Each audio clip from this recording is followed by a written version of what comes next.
மீனராசி தவமா தவமிருந்து வரமா வரமிருந்து பிறந்த ராசி தன்மை உடைய இந்த மீனராசி அன்பர்கள் நிறைய டாக்டர்ஸுகளில் படிக்கணும், நிறைய அட்வொகேட்ஸுகள் படிக்கணும், நிறைய பேங்க் சம்பந்தப்பட்ட படிப்பு படிக்கக்கூடிய ராசி இந்த மீனராசி. கணவன் மனைவி வசியம், தொழில் வசியம், தகாத உறவை பிரித்தல், தனவசிய குடுவைமை மற்றும் அனைத்து விதமான மாந்திரிக பிரச்சனைகளுக்கு உடனடி தீர்வு பெற விஷ்ணுமாய ஆன்மீக நிலையத்தை அணுகவும். தொடர்புக்கு ஸ்கிரீனில் உள்ள நம்பரை அழைக்கவும். மீனராசிக்கு அதி பகவான் யாருன்னு கேட்டா குரு பகவான். தலைமை பொறுப்பு நிர்வாகம் பண்ணக்கூடியவங்க, கட்ட பஞ்சாயத்து பண்ணக்கூடியவங்க, நாட்டாமையா தீர்ப்பு சொல்லக்கூடியவங்க, ஃபைனான்ஸ் பண்றவங்க, 10 ரூபாவை 20 ரூபாவா ஆக்கக்கூடிய பிரதிபலிக்கக்கூடியவங்க, காரு வீடு வண்டி பங்களாவோட வாழ்க்கையை தெளிவான வாழ்க்கக்கூடிய தன்மை உடையவங்க இந்த மீனராசி. செம்ம பிரில்லியண்ட்டுங்க குழந்தைங்க, படிப்புல சிறந்து விளங்குங்க, பண்புள்ள அமைப்பில் இருக்குங்க, தாம் படிப்புக்கு உண்டான படிப்பு வேலை கிடைக்கணுமேனு குறிக்கோளோட இருப்பாங்க. நான் அட்வொகேட் ஆகுனா அட்வொகேட் சம்பந்தப்பட்ட படிப்பு, டாக்டர்னா டாக்டரு, இப்படி படிச்சிருக்கக்கூடிய ஜாதகத்தன்மை உடையவங்க தான் இந்த மீனராசி. அறிவும் அழகும் அன்பும் பண்பும் படிப்பும் பணிவும் துணிவும் நிறைஞ்சவங்களும் இந்த ராசி தான். நிறைய அட்வொகேட்ஸ் இந்த ஜாதகத்தில் இந்த ராசியில் இருக்குதான் செய்வாங்க. இருந்திருந்தாலும் 2024 25 வரைக்கும் சின்ன சின்ன இடையூறுகள், பல ஏமாற்றங்கள், பல தடுமாற்றங்கள், வாழ்க்கையில் உயர்ந்த நிலைக்கு போகிருக்கும் போது ஒரு சறுக்கல், ஒரு விரயம். ஏன்னா சொந்தம் பந்தமே உங்களுக்கு சூனியம் வைக்கும். உங்கள் வளர்ச்சியை பார்த்து உச்சநிலை வளர்ச்சியில் போனாலும் அது ஒரு பிரச்சனையில் வரக்கூடிய தன்மை. ஏன்னா உங்கள் ராசியில் ராகு பகவான் 2024 வரைக்கும் பலமாக இருந்தார். பொதுவாக ஜாதகத்தில் ராகு பகவான் நட்பு வீடாக இருந்திருந்தா கூட உங்களுக்கு இடையூறுகள் தான் அதிகமாக இருக்கும். ஆனால் இப்போ ஜென்மத்தில் சனி பகவான் வராரு, ராசியில் சனி பகவான் வராரு. அட்வொகேட் எல்லாம் ஜட்ஜ் ஆகிடுவீங்க. ஜட்ஜ் ஆனவங்க இன்னொரு உயர் பதவி வேணும்னு சொல்லக்கூடிய ஆதங்கங்கள் இருக்கும். கலைத்துறையில் பிரகாசிக்கக்கூடியவங்களும் கலைத்துறைக்கு ப்ரொடியூஸ் பண்ணக்கூடிய பணம் ப்ரொடியூஸ் பண்ணக்கூடிய அளவுக்கு காசு பணம் உங்களுக்கு வரப்போகுது. 2.5 வருஷம் உங்களை யாராலையும் எதுவும் பண்ண முடியாது. ஏன்னா உங்கள் ஜாதகத்தில் சனி பகவான் பலமாக இருக்கிறாரு. மாளிகை மன்னவனை போல வாழ்வீங்க 2.5 வருஷம். எந்த இடையூறுகளும் வராது. ஆனால் நிறைய தானம் பண்ணுங்க, தவம் பண்ணுங்க, ஆன்மீக சம்பந்தப்பட்டதுக்கு தெளிவான அமைப்புகள் கொடுத்து கொஞ்சம் சின்ன சின்ன விஷயங்கள் செய்யுங்க. இன்னொரு விஷயம் சொல்கிறேன், 2026 அரசியலில் பெரியாள வர்றதுக்கும் இந்த மீன ராசிக்கு உண்டான அமைப்பு பரிபூர்ணமாக இருக்கு. நல்ல ஒரு நிலைமை வரக்கூடிய அமைப்பு. அரசியல் சம்பந்தப்பட்ட தொடர்புடையவங்ககிட்டையும் உங்கள் தொடர்பும் தெளிவான அமைய போகுது. ஏன்னா ராசிக்கு 12வது வீட்டில் கும்பராசியில் தான் உங்களுக்கு ராகு கேது பெயர்ச்சி. அந்த மாதிரி பெரிய யோகம், கப்பல் வாங்கக்கூடிய ஒரு யோகம், அந்த யோகம்லாம் மீனராசிக்கு உண்டு. ஒருவேளை சாதாரண மக்கள் மீனராசி உள்ள அன்பர்கள் ரொம்ப தெளிவாக இருக்கணும். காரு வண்டி வச்சுருப்பீங்க, காரு பஸ்ஸு லாரி ஓட்டக்கூடியவங்க ஸ்டேரிங்கை தொட்டு கண்ணில் ஒத்தி தான் குலதெய்வத்தை நினச்சிக்கிட்டு இஷ்ட தெய்வத்தை நினச்சிக்கிட்டு வண்டியை ஓட்டுங்க, எந்த விபத்தும் வராது. சனி பகவான் ஜாதகத்தில் கெட்டு போனால் தான் பிரச்சனை. ஜாதகத்தில் சனி பகவான் கெட்டு போனால் உடனே உங்களுக்கு தண்டனை கிடைக்கும். தப்பு பண்ணாத வரைக்கும் உயர்ந்த நிலைமைக்கு போய்கிட்டே இருக்கலாம். மீனராசி அன்பர்களை ரொம்ப கவனமாக நீங்கள் இருக்கணும். பொதுவாகவே சனி பகவானுக்கு பிடிக்காத விஷயம் மண்ணை அபகரிக்கிறது, பொண்ணை அபகரிக்கிறது, அடுத்தவன் சொத்து அடுத்தவன் மனைவியை அபகரிக்கிறது தான் சனி பகவானுக்கு பிடிக்காது. அதிலிருந்து விடுபட்டுருங்க. தெளிவாக இருக்கக்கூடிய தன்மை உண்டு. ஒருவேளை மீன ராசி இருக்க வேண்டிய ஆண்கள் படிச்சுக்கிட்டு இருக்கக்கூடிய பெண்களையோ, கல்யாணம் ஆனவங்க படிச்சுக்கிட்டு இருக்கக்கூடிய பெண்களையோ, இல்லை படிச்சுக்கிட்டு இருக்கக்கூடிய ப்ரொஃபஸருங்க, டீச்சருங்க, காலேஜ் இருக்கிறவங்க, இப்படி ஏதாவது ஆன்மீக தொடர்பில் இருக்கக்கூடியவங்ககிட்ட தப்பான எண்ணத்தில் பழகுனாலும் உங்கள் சாம்ராஜ்யம் சரிஞ்சிடும். இதுதான் ரொம்ப மெயின். பெண்ணுக்காக, மண்ணுக்காக போய் பிரச்சனைகள் பண்ணி, அவங்களுக்கு கட்ட பஞ்சாயத்து பண்ணீங்கன்னாலும், உங்க சாம்ராஜ்யம் சரிஞ்சிரும். மண்ணாசை, பெண்ணாசைய விட்டு விலகி போனீங்கன்னா, இந்த 2025 உச்ச நிலையில அடையக்கூடிய ஜாதகம் நீங்க. தாயி தகப்பனை வேண்டுங்க. தாய் தகப்பனுடைய அனுகிரகம் வைங்க. தாய்க்கோ, தகப்பனுக்கோ ஆவாது உங்க ராசி. அதனால அவங்களுடைய சேவைகள் அவங்களுக்கு சேவை பண்ணுங்க. இப்படி வாழ்ந்து வந்தீங்கன்னா, மீன ராசி மாரி ஒரு யோகக்கார ராசி எதுவுமே கிடையாது. பயப்படாதீங்க ஜென்ம சனிக்கு. நல்ல நிலைமை இருக்குது. மிதுன ராசியில குரு பகவான் பெயர்ச்சி, ராசிக்கு 12ஆம் இடத்துல கும்ப ராசியில சனி பகவான் பெயர்ச்சி, 3மே உங்களுக்கு யோகத்தை தான் கொடுக்க போகுது. நல்ல நிலைமைக்கு வரணும். மீன ராசி அன்பர்கள் அனைவருக்கும் சுபிக்ஷம், ஐஸ்வர்யம், கடாட்சியம் கிடைச்சு இந்த 2025 லைஃப்பை ரசித்து ருசித்து வாழ வடபழனி முருகனுடைய அருள் பரிபூர்ணமாக கிடைக்கணும். சிவாய நம. வணக்கம். அன்பான ரிஃப்ளெக்ட் ஆன்மீக நேயர்களே, உங்களோடு இந்த 2025 எப்படி பயணிக்கப் போகிறது இந்த மீனராசி என்பதை நாம் காண்போம். மீனராசி நேயர்கள் எப்போதான் நமக்கு விமோச்சனம் வரும் என்று கேட்டுக்கொண்டே வருகிறார்கள். நீண்ட நாள் நோயாலும் தன்னோட பிடிவாதத்தாலும் சிக்கி தவித்தவர்களுக்கு இப்பொழுது மாறுபட்ட சூழ்நிலை அமைந்துவிடும். நல்ல காரியங்கள் கண்டிப்பாக நடக்கும். இந்த 2025 ஒரு துணிச்சலான ஒரு ஆண்டாக மாறப்போகிறது. உங்களுடைய அன்பையும் அறிவையும் திறமையும் புரிந்து கொள்ளக்கூடிய மனிதர்களுடைய நட்பும் அதவர்களோடு பயணிக்கின்ற ஒரு சூழ்நிலையும் அமையும். இதே நேரத்தில் பொதுவாகவே நீங்கள் காதல் வயப்பட்டாலோ சரி, இல்லை ஒரு வேலை செய்யும்போது வேறொரு வேலையின் மீது கவனம் வைத்தாலோ சரி, மிகவும் கவனமாக வையுங்கள். ஏனென்றால் உங்களுக்கு ரெட்டிப்பு சந்தேகம் கொடுப்பது போல் இருக்கும். ஆனால் ஒரு சந்தோஷமே உங்களை சிறப்பாக எடுத்து போவது போல் நிர்ணயம் செய்துவிட்டால் உங்களுக்கு அந்த ரெட்டிப்பு சந்தோஷம் ஒரே சந்தோஷத்திலே கிடைக்கும். தனித்தனியாக கிடைக்க வேண்டிய அவசியமில்லை. ஏனென்றால் இந்த இடம் இந்த 2025க்கு மிக உகந்த இடம். செவ்வாய் என்ற 9வது எண்ணில் வருகின்ற இந்த புத்தாண்டு மிக மிக அற்புதமான பல விரயங்களை செய்யும். இந்த விரயம் எப்படி இருக்குன்னா, பூமி சம்பந்தமான பிரச்சனை இந்த ஆண்டு அவதிக்கு ஆளாவார்கள். அதிகாரிகளும் சரி, மக்களும் சரி, அரசும் சரி, மிக மிக அவதிக்கு ஆளாவார்கள். ஏனென்றால் அங்குதான் இந்த சூட்சும ரகசியங்களே நடக்கும். சரியான பாதை தவறாக மாறும். தவறான பாதையை சரியென்ற பாதை என்று சொல்லி சமூகத்தில் மாபெரும் ஒரு புரட்சியை உண்டு பண்ணுவாங்க. இதன் மூலம் பல சரிவுகளை சந்திக்க வேண்டி வரும். திருவண்ணாமலையுடைய ஒரு சிறு சரிவு, பூமிக்காரகனுடைய செவ்வாவுடைய சிறு பயண பாதை, அது ஒரு ஷேடோ தான் அது. ஆனால் மீனராசியில் வரக்கூடிய அந்த பயணப்பாதை அரசுக்கும் அதிகாரத்துக்கும் பூமிக்கும் நடக்கக்கூடியது.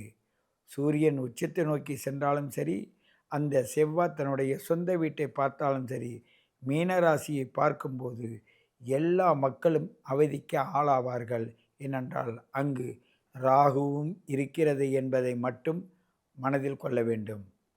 ராகு என்பவன் பாதைகளை பெரிய பாதையாக இருக்கிறத சின்னதாக்கிடுவாங்க. அதனால் சண்டை சச்சரவு வரும். பாதையை நிர்ணயிக்க முடியாத தவிப்பாங்க. குறுக்கு பாதை வரும். அதை இப்படியெல்லாம் நெருக்கடியான நிலை, கிரகணம், அந்த சூழ்நிலையில் இந்த மீனராசி செல்லப் போகிறது. அதற்குள் இதுவரை யாரெல்லாம் கஷ்டப்பட்டு இருந்தாங்களோ அவங்க தெளிவாக இருப்பாங்க. ஏன் தெளிவாக இருப்பாங்கன்னா, அவங்களுக்கு தெரியும் இந்த இன்னலே போதுப்பா, எனக்கு தேவையில்லாத பிரச்சனை நான் அகப்பட மாட்டேன் என்ற ஒரு முடிவில் இருப்பாங்க. இதெல்லாம் காணாமல் எல்லாமே பரவாயில்ல சந்தோஷமாக இருக்கேன் அப்படின்னு சொல்லிட்டு போனாங்கள்ல, அவங்களுக்கெல்லாம் இப்பொழுது சந்தோஷத்தை கெடுக்கும். ஏனென்றால் உடல் உபாதைகளை அதிகம் கொடுக்காமல் பொருளாதார விரயத்தை அது கண்டிப்பாக செய்யும். அதிக கடன், தேவையில்லாத பிரச்சனை, தேவையற்ற நிறைய பேரோட பேங்க் அக்கௌண்ட் எல்லாம் சீர்குலையறதுக்கு வழிவகம் செஞ்சிடும். குருவோட வீடு தான், பணக்காரன் தான், ஆனாலும் அங்கே யார்? சுக்கிரன் உச்சமாக இருக்குது.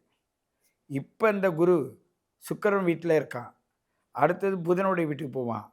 கணக்கு வழக்கு எல்லா நிர்வாகத்திலும் கணக்கு வழக்கில் தப்பு வருங்க.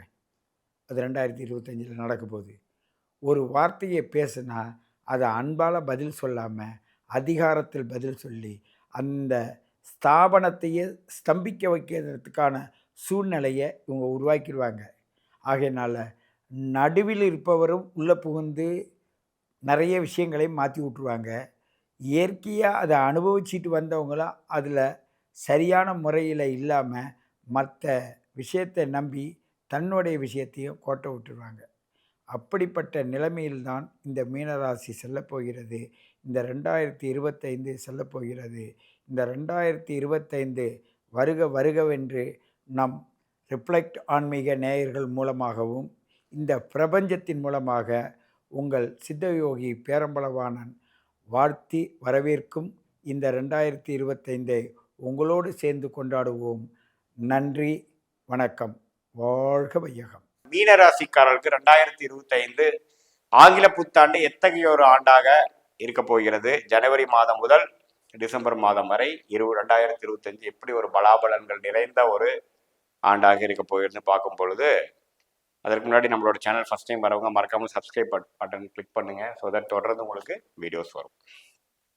இப்போ பார்த்தீங்கன்னா கடந்த 1.5 வருடமாக ராசிக்குள்ளேயே ராகு 7ஆம் இடத்துல கேது இருந்து சில மனக்குழப்பங்கள், பிரச்சனைகள், 12ஆம் இடத்துல சனி இருந்து விரய சனியாக இருந்து பண விரயங்கள், பணம் கைக்கு வராக்கு முன்னாடி செலவு காத்து கொண்டு இருக்கக்கூடிய அமைப்பு.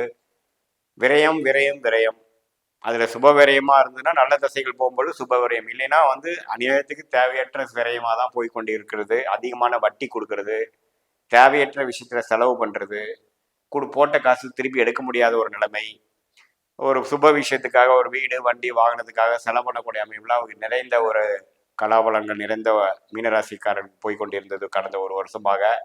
3ஆம் இடத்து குருவும் பெரிய ஒரு முன்னேற்றத்தையும் பெரிய ஒரு நல்ல ஒரு பலனையும் கொடுக்க முடியாத அமைப்பு இருந்தது. இப்போ 4ஆம் இடத்துக்கு குரு 2025 ஏப்ரல் மாதம் மாறுகிறார். அதே சமயத்துல ராசிக்குள்ள இருந்த ராகு விலகிறார். கேது 7ஆம் இடத்துல இருந்து பங்குதாரர்கள், நண்பர்கள், குடும்பத்துல அமைதி இல்லாத ஒரு தன்மை எல்லாம் கொடுத்து கொண்டிருந்த கேது 6ஆம் இடத்துக்கு போய் சில விஷயங்கள் நல்லபடியாக மாறக்கூடிய அமைப்புகள் கொடுக்கிறார். சனி ராசிக்குள்ளேயே ஜென்ம சனியாக வரப்போகிறார். இது எப்படி ஒரு மாற்றத்தை கொடுக்குதுன்னு பார்த்தீங்கன்னா, முதல் 4 மாசத்துல பார்த்தீங்கன்னா சில விஷயங்கள் இதுவரை நீங்க போஸ்ட்போன் பண்ணிட்டு இருந்தது தொடர்ந்து இருக்கும். சில பிரச்சனைகள் இதுக்கு மேல நம்ம போஸ்ட்போன் பண்ண முடியாது, சந்திச்சாகணும், கடன்காரர்களை பார்த்து ஆகணும், வம்பு வழக்குகள் ஃபேஸ் பண்ணி ஆகணும், மாணவர்கள் எக்ஸாம்ஸ் ஃபேஸ் பண்ணி ஆகணும். இதுக்கு மேல நம்ம ஃப்ரீயா படிக்காம இருக்க முடியாது, படிச்சாகணும். சில இல்லத்தரசிகள் சில வேலைகள், சில உத்வேகமான சில முடிவுகள், குடும்ப விஷயமா பண்ண வேண்டிய விஷயங்கள் இதுக்கு மேல லேட் பண்ண முடியாதுங்கிற மாதிரி அமைப்புகள் ஏப்ரல் 2025 அப்புறம் ஜென்ம சனி மூலமாக நடத்தி காட்டுகிறது. சில விஷயங்கள் வேகமாக நடக்கக்கூடிய அமைப்புக்குள்ள நம்ம போறோங்கிறது உணர வேண்டும், தெரிந்து கொள்ள வேண்டும். ஜென்ம சனி நடக்கும் பொழுது வாழ்க்கையில மெயினான விஷயங்கள், உத்வேகமான விஷயங்கள், இம்பார்ட்டண்டான ஆக்டிவிட்டிஸ் நடக்கும். இப்போ ஃபார் எக்ஸாம்பிள் குடும்பத்துல கருத்து வேறுபாடுகளோட சில ஃபேமிலி போயிட்டு இருக்கக்கூடிய அமைப்புகள், இதுக்கு மேல அவங்களுக்குள்ள வாழ முடியாதுங்கிற மாதிரி அமைப்புக்கெல்லாம் தேவையான தீர்வு, ஒரு முடிவு எடுக்கக்கூடிய அமைப்பு இருக்கு. சில பேர்த்துக்கு பார்த்தீங்கன்னா கடன் பட்டுட்டு இருக்காங்க, இதுக்கு மேல கடன்காரனுக்கு நம்ம ரீசன் சொல்ல முடியாதுங்கிறதுக்கு அது தேவையான ஒரு ரிசல்ட் கொடுக்கக்கூடிய அமைப்பு. வம்பு வழக்கல் இழுபறியா போயிட்டு இருக்கிறதுக்கு அதை ஃபேஸ் பண்ணி அதுக்கு என்னென்ன பண்ணணுமோ அது பண்ணக்கூடிய அமைப்பு. அது மாதிரி இதுவரை நம்ம கொஞ்சம் தள்ளி போட்டுட்டு இருந்த விஷயங்கள் இதுமேல் தள்ளி போட முடியாதுங்கிற மாதிரி ஏப்ரல் 2025 அப்புறம் மீனராசிக்காரர்கள் ஜென்ம சனிங்கிற அடிப்படையில வாழ்க்கையை ஃபேஸ் டு ஃபேஸ் நம்ம பார்க்க வேண்டிய அம்சங்கள் உண்டு. அதன் மூலமாக சில தீர்க்க முடியாத விஷயங்களை தீர்த்து 2025-26 அப்புறம் கொஞ்சம் மேன்மையான ஒரு அமைதியான ஒரு நல்ல வாழ்க்கையை வாழக்கூடிய அமைப்புக்கு வேணுங்கிற ஒரு ஃபவுண்டேஷன் கொடுக்கக்கூடிய ஒரு ஆண்டாக 2025 இங்க எடுத்துக்கொள்ள வேண்டும். என்னடா இது ஜென்ம சனி போட்டு பாடா படுத்துமான்னு பயப்படாம சில அவிழ்க்க முடியாத முடிச்சுகள், சில முடிவெடுக்க முடியாத சில விஷயத்துக்கு முடிவெடுத்து அதுக்கு வேணுங்கிற ரிசல்ட்டை பார்த்து அடுத்த கட்ட வாழ்க்கை நகர்வுக்காக நோக்கி போகக்கூடிய ஒரு அமைப்பை கொடுக்கக்கூடிய ஆண்டாக குறிப்பாக ஏப்ரல் 2025 அப்புறம் கொடுக்குதுங்க.